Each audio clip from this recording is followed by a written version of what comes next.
교회 이야기 여섯 번째 시간 갖도록 하겠습니다.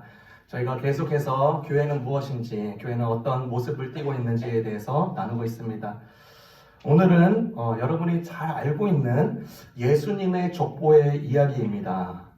이 족보의 이야기 통해서 우리에게 무엇을 주시는가? 여러분, 교회는 계속해서 말씀드리지만 교회는 건물이 아니고 어떤 시설이 아니고 사람이다라고 말을 했습니다. 특별히 무리입니다. 무리. 그래서 하나님을 믿는 무리가 교회이기 때문에 오늘 이 족보를 통하여서 이 공동체, 교회 공동체가 형성된 것을 우리가 볼 수가 있어요.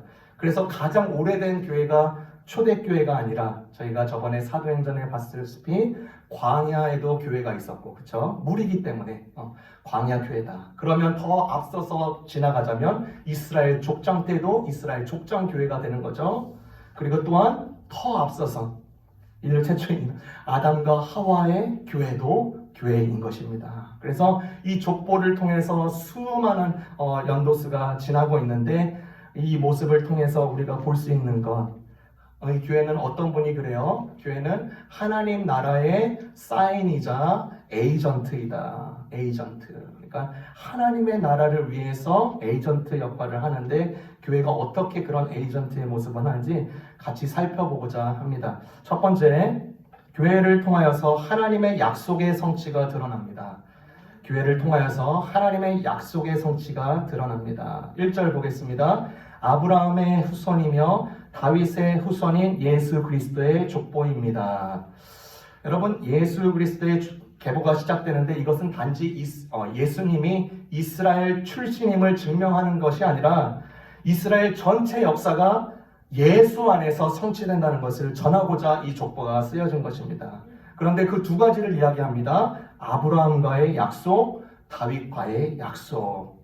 여러분, 아브라함과의 약속을 함께 보겠습니다. 창세기 12장 1절부터 3절이 하나님께서 아브라함과 맺은 약속의 말씀입니다. 너무나도 중요한 말씀이죠. 제가 읽습니다. 너는 너의 본토, 내 백성, 내 아비의 집을 떠나 내가 내게 보여줄 땅으로 가라. 내가 너로 큰 민족을 이루고 내게 복을 주리니 내가 내 이름을 창대케 하리니 너는 복이 될지라. 너를 축복하는 자에게는 내가 복을 내리고 너를 저주하는 자에게는 내가 저주하리니 땅의 모든 족속이 너로 말미암아 복을 얻을 것이니라. 창세기 11장에 보니까요, 하나님께서 아브라함을 찾아와 주십니다. 그리고 믿을 수 없는 약속을 창세기 12장 1절부터 3절에 보여주시는 거죠. 그때 당시에 여러분 잘 알다시피 아브라함은 75세였습니다. 75세였음에도 불구하고 하나님은 새로운 역사와 약속을 주시면서 그가 알고 있던 것, 그가 경험했던 것을 모두 버리고 하나님이 지시하는 곳을 따라서 이동하라는 놀라운 요청을 아브라함에게 보여주십니다. 그러면서 그 약속이 심상치가 않은 것입니다. 이것을 어떻게 내가 이룰 수 있는가? 그런데 참 놀랍게도요, 이 약속의 주체를 보시면 참 하나님이시라는 것을 우리가 알 수 있습니다. 그 약속의 주체가 누구였느냐? 8번이나 하나님이 직접 본인이 하신다고 약속하십니다. 너가 어디로 가야 할지 알려줄게. 내가 너로 큰 민족을 이룰게. 너에게 복을 줄게. 내가 내 이름을 창대하게 할게. 나는 너를 다른 사람에게 축복이 되도록 할게. 너를 축복하는 자에게 내가 복을 줄게. 너를 저주하는 자를 내가 저주할게. 내가 너로 말미암아 땅의 모든 민족에게 복을 줄게. 라고 그렇게 약속의 주체가 하나님이심을 다시금 분명하게 알려주십니다. 여러분, 히브리서의 말씀을 보면요, 아브라함은 믿음의 조상이라고 불립니다. 여러분, 믿음은 무엇입니까? 스펄즈 목사님이 말씀하시기를 믿음은 수표와 같다, 책과 같다. 그래서 이 책을 은행에 예치하지 않으면 아무런 효과가 일어나지 않듯이 이 체크를 반드시 그 은행에 예치해야 됩니다. 그래야지 그 수표가 가지고 있는 그 권리들을 내가 누릴 수 있는 것이죠. 마찬가지로 아브라함은 수표를 받은 것과 같았어요. 아주 너무나도 큰 수표입니다. 그거를 꽁꽁 갖고 있으면서 하나님이 가라고 하는 땅을 가지 않는다면 아무런 역사도 일어나지 않는 것입니다. 마치 크레딧 카드를 갖고 있는데 갖고만 있으면 뭐합니까? 이거를 긁어야지, 액티베이션 해야죠. 그러면서 이 하나님에 대한 놀라운 일에도 불구하고 그는 믿음의 한 걸음을 띱니다. 액티베이션 하기 위해서 수표를 예치하는 것처럼 정말로 보이지 않습니다. 자기의 경험을 다 버려야 됐습니다. 자기가 하고 있던 일도 다 버려야 됐어요. 그럼에도 불구하고 그 모든 믿음의 약사들을 이루어 가시면서 이 약속들을 다 이루십니다. 땅을 주셨죠. 여호수아 21장 43절에. 그리고 아브라함이 물질적인 복을 받아서 그의 소유주였던 그 화인들이 아브라함을 볼 때 부자가 되었더라. 창세기 24장. 그리고 아브라함의 이름을 창대케 하셨습니다. 신약 성경에요. 모세 다음으로 제일 많이 언급되는 자가 아브라함입니다. 그는 실제로요, 유대인, 그 다음에 기독교인, 무슬림 모두에게 아버지 아브라함이라고, 믿음의 족장이라고 불려주고 있습니다. 네 번째, 아브라함을 축복하는 자에게 복을 주고요, 저주하는 자에게 저주를 주었습니다. 그 모든 자손들에게 해당하는 것이죠. 이집트 파라오 때의 재앙들을 보십시오. 이스라엘을 건드렸을 때 정말로 하나님께서 그것을 무마시키지 아니하시고 무관심하지 않으시고 그 재앙을 내려주셨습니다. 고대 바벨로니아를 보십시오. 그리스를 보십시오. 로마 제국을 보십시오. 적어도 한 번 이상 이스라엘에게 반대하는 제국은 다 무너졌습니다. 반면 이스라엘을 위하여서 지원하고 애쓰고 기도하고 물질로 후원하고 하는 나라들, 개인들은 복을 누리고 있는 것을 우리가 보게 됩니다. 여러분, 그리고 나서 너로 말미암아 복을 얻을 것이다. 그 후손들의 후대의 복이 확정됐다고 말씀하시죠. 어떻게 말씀하시죠? 갈라디아서 3장 8절에 하나님께서 이방인들을 믿음으로 말미암아 의롭다 하심을 미리 내다보시고 아브라함에게 미리 복음을 전하되 모든 민족이 너로 인하여 복을 받으리라. 예수님을 얻게 되는 복을 받고 있는 것입니다. 아브라함으로 말미암아 세상의 구세주가 탄생한 것보다 더 큰 축복은 없는 것입니다. 그래서 갈라디아서 3장 29절에 따르면 그리스도와 하나가 된 모든 사람들은 어디에요? 아브라함의 가족의 입양이 되어서 영생의 상속자가 된다고 히브리서 9장 15절에 그렇게 외치고 있는 것입니다. 여러분, 이 마태복음의 족보가 아브라함과 그 다음에 다윗을 언급하고 있죠. 다윗의 약속을 함께 보겠습니다. 사무엘하 7장 11절에서 16절인데 너무 긴데요. 제가 중간에만 읽어드리겠습니다. 이런 약속을 다윗께 하십니다. 그가 나를 높여 집을 지을 것이며 나는 그 나라의 통치를 영원히 보장할 것이다. 내 집안과 내 나라가 영원히 안전할 것이다. 내가 거기서 눈을 떼지 않을 것이다. 내 왕자는 바위처럼 언제나 든든히 그 자리에 있을 것이다. 이 내용은 어떻게 일어나게 되냐면 다윗이 너무나도 훌륭한 궁전에 살고 있는데 하나님의 그 법궤가 너무나 초라한 곳에 있는 것입니다. 그러니까 그것이 너무나 이치에 안 맞아서 하나님, 제가 하나님을 위해서 성전을 짓겠습니다 라고 했을 때 하나님이 오히려 그것이 아니라 내가 너를 위하여 집을 짓겠다라고 확증받는 내용입니다. 그 집이 우리가 보여지는 집이 아니라 영원한 그 왕국을 이야기하는 것이죠. 이스라엘의 진정한 왕인 다윗에 이르고 계속해서 이제 다윗 때에 지나서 유다 왕조가 계보를 잇다가 바벨론 포로 시기 때 그 왕조가 무너집니다. 그 물리적인 왕조가 무너졌죠. 그러나 실질적인 하나님께서 약속하신 그 영원한 나라는 끝나지가 않은 것입니다. 영원한 왕조가 지속되려는 이 약속이 예수 때에 또 예수 이후에 우리가 살고 있는 이 시대 때에도 계속 유효하다고 이야기해주고 있는 것입니다. 그래서 초대교회에 어떤 교부가 이렇게 말을 합니다. 예수 그리스도를 볼 때 그는 걸어 다니시는 하나님의 나라이시다 라고 말씀하십니다. 그러니까 예수 그리스도로 말미암아 이 영원한 그 보좌 왕국이 물리적으로 예수님을 통하여서 보게 되었고 그의 삶과 사역이 죽고 승천하실 뿐만 아니라 그 이후의 모든 세대에도 그 예수 그리스도 안에서 세워지는 하나님의 나라는 영원하겠다는 이 약속이 이 교회들이 우리가 보고 있는 것입니다.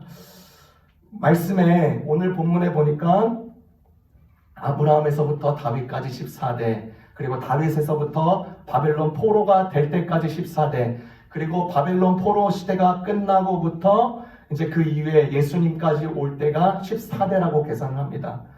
누가가 기록한 그 족보와는 조금 내용이 다릅니다. 누가는 육신적인 그 지니알러지 족보를 따랐지만 이 마태는 왕권 권위를 가진 사람들 위주로 이렇게 짰습니다.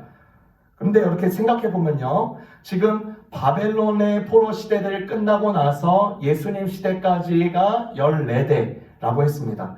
그럼 예수님 시대부터 14대, 14대는 약 700년이라고 볼 수 있어요. 그럼 예수 그리스도가 AD 1년이라고 그냥 가정을 하시면, 그러면 700년, AD 700년, AD 1400년, 그 다음에 AD 2100년, 아직 오지 않았죠. 그때까지 무슨 일이 일어나겠습니까? 하나님이 보존하시고 아브라함을 통하여서 다윗을 통하여서 약속하신 그 약속이 여전히 계속 세대를 통하여서도 일어난다고 약속하고 계십니다. 그리고 우리가 그 일에 증인이 되고 있는 것입니다. 예수 그리스도를 받아들인 자들은 아브라함의 가족에 입양되어서 영원한 생명 가운데 거하게 됩니다. 그분의 나라는 영원하신 것이에요. 왜요? 예수님은 어제나 오늘이나 영원토록 동일하시기 때문에 그 하나님의 무한하신 아브라함에 대한 약속과 다윗의 약속이 계속해서 워킹하고 있는 것입니다. 두 번째, 오늘 본문을 통해서 우리에게 가르쳐 주신 것은 하나님은 모든 경계를 무너뜨려 교회를 이루어 가십니다. 하나님은 모든 경계를 무너뜨려 교회를 이루어 가십니다. 3절, 5절, 6절 유별나게 언급된 여인들을, 4명의 여인들을 주목하시길 바랍니다. 제가 읽습니다. 유다는 다말에게서 베레스를 세레를 낳고, 살못은 라합에게서 보아스를 낳고, 보아스는 룻에게서 오벳을 낳고, 다윗은 우리아의 아내에게서 솔로몬을 낳고. 여러분, BC 6천년 전 고대 근동 사회의 맥락에 따르면요, 이때 당시 사회는 극단적인 가부장적 사회였습니다. 여성의 지위는 남성에 비해서 한참 낮았습니다. 현재 우리가 당연시하는 것들이 당연하지가 않았어요. 예를 들어서 그때 당시에 간통 이슈를 잠깐 예를 들자면, 간통은요, 남성과 기혼 여성 간의 성관계에만 적용이 됐습니다. 즉 남성이 미혼 여성과 성관계를 갖는 것이 아무런 문제가 아니었어요. 그러니까 여성이 그만큼 정말로 낮은 위치, 여성을 그냥 함부로 대할 수 있는 그런 사회였습니다. 이스라엘뿐만 아니라 이스라엘 모든 근처에 있는 모든 나라들, 그 메소포타미아 법률 중에 함무라비 법전이 있는데요, 그때 당시 윤리 상황을 이렇게 설명을 합니다. 어떤 여인이 다른 사람으로 하여금 부정하다는 비난을 들으면요, 그 아내는 남편을 위하여서 강물에 뛰어들어 자신의 정절을 입증해야 됐습니다. 전혀 이해가 되지 않죠. 그냥 내가 부정하지 않고 나는 깨끗해, 나는 내 남편 잘 섬기고 있어, 가정생활 잘하고 있어, 말로 끝나는 것이 아니라 몸으로 입증해서 강물로 뛰어들어서 정절을 입증해야 될 정도로 굉장히 이들에게 프레셔와 그 다음에 페널티가 굉장히 많이 주어진 것이죠. 여러분, 멀리서도 찾을 것 없습니다. 우리나라 역사를 보더라도 금방 이해가 됩니다. 고려시대 때 여성들은요, 많은 그래도 인권을 보장받았어요. 그런데 조선 후기에 가서 이것이 굉장히 떨어지기 시작합니다. 고려시대 때 여성은 차별 없이 재산 상속이 가능했습니다. 제사를 지낼 수 있었어요. 재혼도 할 수 있었습니다. 그런데 조선 후기로 가면서 유교로 인하여서 가부장적인 권위와 질서가 중요시되어서 재산 상속에도 차별을 받게 되고, 그 여성들은 집안일에만 전념해야 됐고 사회활동은 전혀 불가능한 사회가 되었습니다. 그래서 그때 당시에 쓰여진 여성을 위한 3종 지도라는 룰이 있었습니다. 그 내용을 함께 읽어드리겠습니다. 부인은 남편에게 잘 복종할 것이며 3가지를 따르는 도리가 있으니, 친가가 있으면 아버지를 따르고, 출가해서는 남편을 따르고, 늙어서는 아들을 따른다. 얼마나 답답합니까? 예, 이거 콧방귀가 나오죠. 얼마나 답답해요. 더 이어서 이렇게 얘기합니다. 감히 스스로 뜻하는 말을 결정할 것이 없어 문 밖으로 나가지 않고 하는 일은 제사 지내는 음식물이나 식사를 마련하는 일이다. 이런 까닭으로 여자는 하루 종일 집 안에서 보내고 친정의 소식을 들어도 깊이 달려가지 않으며 일은 마음대로 결정하지 않는다.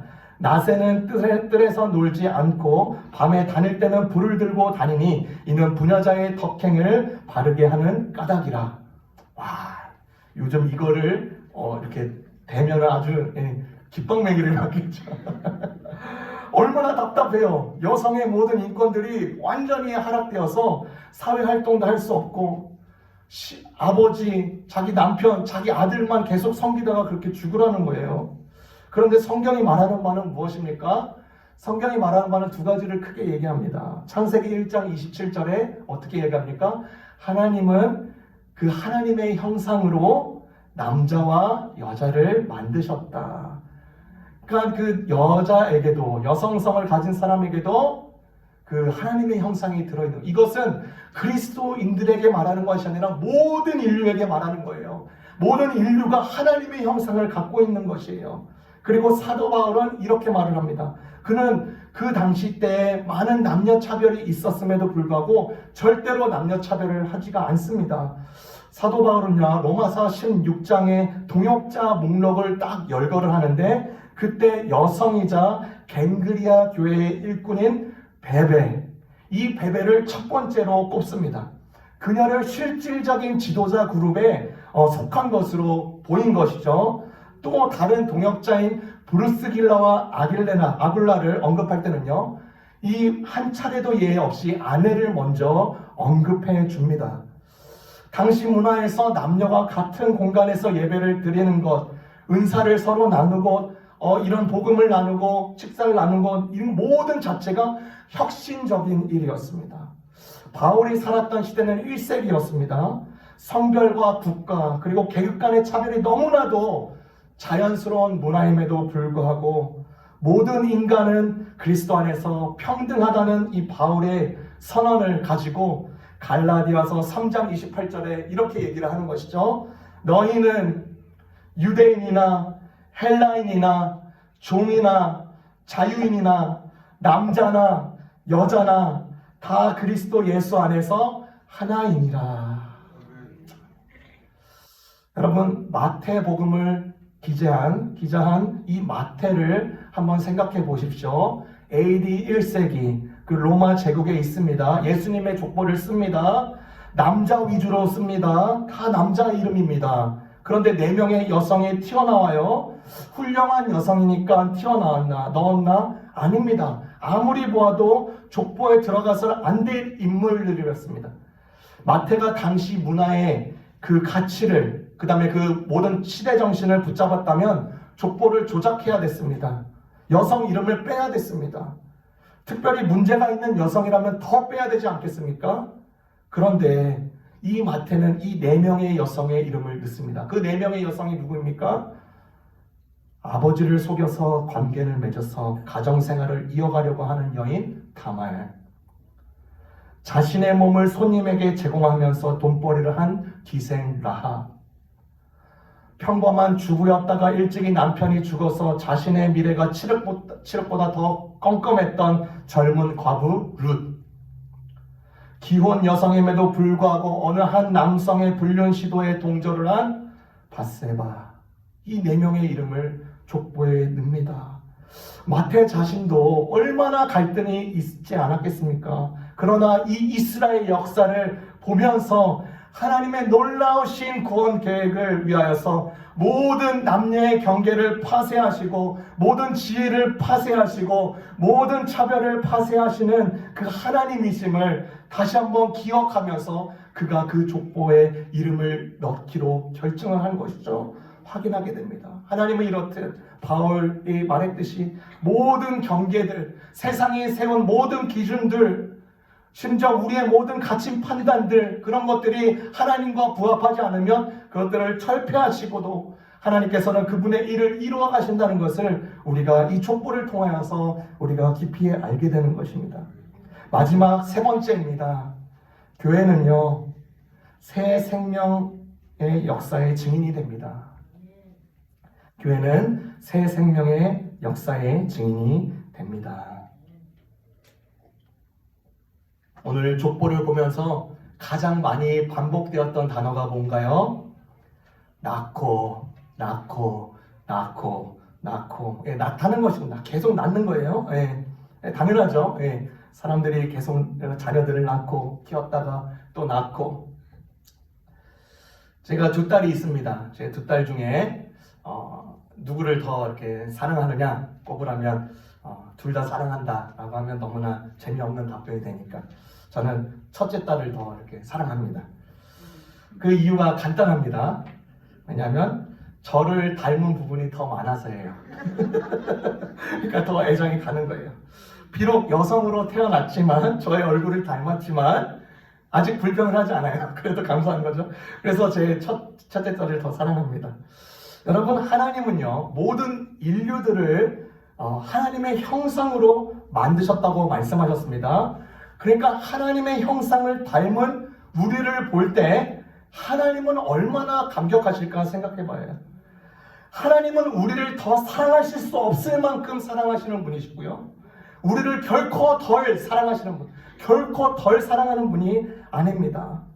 여러분이 예수님을 받아들이게 된 경위를 한번 생각해 보십시오.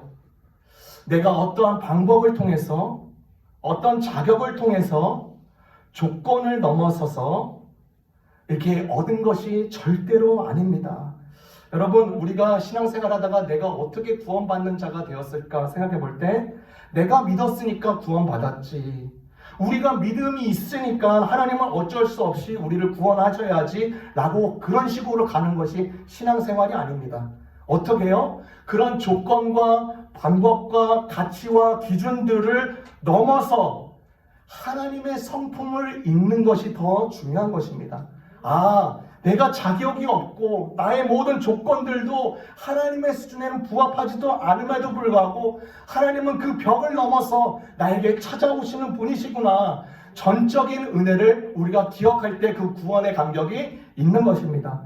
그래서 박영선 목사님이 이런 모든 과정을 이렇게 한마디로 정리를 했어요. 어떻게 했냐면 하나님은 예수 그리스도를 우리에게 보내심으로 인해 우리에게 의리를 지키셨다. 우리에게 의리를 지키셨기 때문에 예수 그리스도를 보내주셨다는 거예요. 여러분, 의리가 뭡니까? 도덕과 법의 지배를 안 받으면서도 얼마나 작동할 수 있는 것입니다.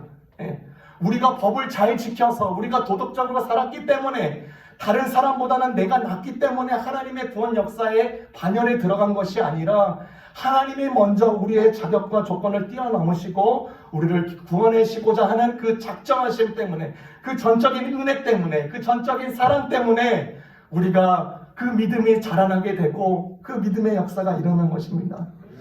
그래서 호세아 14장 4절에서 하나님이 그의 백성들에게 그렇게 강력하게 얘기하는 거예요. 내가 너희를 사랑하는데 어떻게 사랑하는 줄 아니? 내가 너희를 즐거이 사랑한다 라고 말을 합니다. 즐거이, 기꺼이 사랑한대요. 그리고 사도 바울이 로마서에서 그렇게 말하죠. 너희가 아직 죄인 되었을 때, 너희가 아직 망가졌을 때, 너희가 아직 하나님을 반역했을지라도 나는 나의 사랑을 확정할 거야. 어떻게? 예수 그리스도를 너에게 보내실 거야 라고 말합니다. 여러분, 족보를 보면서 계속 낳고 하나님의 은혜의 연속인 역사입니다. 하나님은요 그리스도 예수 안에서 인간을 계속 은혜로 낳는 작업을 하시는 분이십니다. 그 일에 교회가 증인이 돼요. 누가 죽고가 아니라 마태는 아주 정확하게 은혜의 역사가 이런 사람을 통해서 계속 은혜가 낳는구나, 이 은혜의 작업들이 계속 나아지는구나, 생명의 현재성을 계속 끊임없이 보여주고 있는 것입니다. 제가 이제 우리 교회의 이제 자녀들 이제 유치부와 이제 주일학교 부서의 이제 활동과 이제 말씀 나눔들 그 피드백을 제가 받습니다. 그곳에서 나왔던 그런 질문들과 대화들을 제가 들었어요. 이렇게 질문합니다. 꽤 진지해요. 예수님은 어디 계신가요? 예수님은 언제 오시나요? 빨리 왔으면 좋겠어요. 하나님은 사람과 어떻게 대화를 하나요? 이런 질문을 해요. 여러분이 생각하실 때 아이들이 뭘 알아? 그게 아닙니다. 하나님의 역사는 나이에 상관없이 계속 오늘같처럼 은혜의 역사가 낳고의 역사가 계속해서 일어나는 것입니다. 제가 며칠 전 무슬림의 여성이 그리스도인이 된 그 간증을 제가 듣게 되었습니다. 이 무슬림 여성은 무슬림에 이제 따르는 그 종교에 속해서 이제 살고 있는 것이죠. 근데 이 무슬림 여성이 하루는 큰 어려운 일을 당합니다. 그리고 이 무슬림에 대해 속했던 것, 그 이슬람의 종교를 믿는다는 것 전혀 이렇게 믿어지지도 않고 좀 허탈한 마음이 들었대요. 그래서 정말로 진지하게 하나님이 계시면 저에게 나타나 주십시오. 어떻게든 사인을 주십시오 라고 했는데 놀랍게도 그 꿈에 예수님이 나타납니다. 그 꿈에 나타나서 그 장면들을 생생히 기억하면서 그것을 간증하는 겁니다. 그 모습을 봤는데 마지막 심판의 날이었대요. 예수님께서 구름 가운데 승천하신 그대로 내려오시는데 정말로 희고 환한 빛들이 찬란하게 비치고 있답니다. 흰거의 수준을 넘어서서 그 예전에 말씀드렸던 그 변화산의 그 영광이겠죠.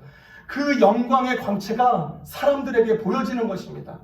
그런데 그 꿈 가운데 그 무슬림 여성이 설교를 하고 있더래요. 믿기 전입니다. 설교를 하고 있습니다. 뭐에 대해서 설교를 하느냐? 그 예수님의 나타나심과 그렇게 일하심을 설교를 하는 것이에요. 참 놀랍게도요. 그 자매는 그 성경의 모든 내용들을 알기도 전에 그 꿈을 통하여서 그 성경의 내용, 마태복음 24장과 요한계시록의 모든 내용들이 그 꿈에서 보면서 자기의 설교의 말씀을 통해서 그 일을 실현하고 있는 것이에요.